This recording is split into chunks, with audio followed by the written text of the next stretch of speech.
আসসালামু আলাইকুম। আশা করি আপনারা সবাই ভালো আছেন। অনেক দিন পর একটা ভিডিও করলাম।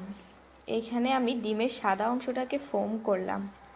আমি আগে থেকেই কেকের ডো তৈরি করে রেখেছিলাম। এখন ফোমগুলো মেশাবো ডোয়ের সাথে।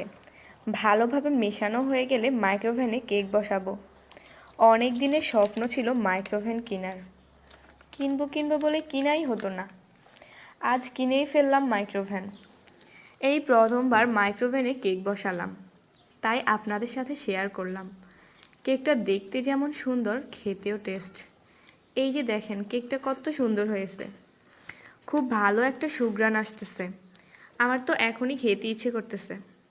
আপনারা যদি মাইক্রোওভেন কিনেন তাহলে অবশ্যই কেক বানিয়ে দেখবেন। আবার অন্য কোনো ভিডিওতে মাইক্রোওভেন কিভাবে ব্যবহার করতে হয় A to Z বলে দেব। আমার চ্যানেলটা ভালো লাগলে অবশ্যই সাবস্ক্রাইব করবেন।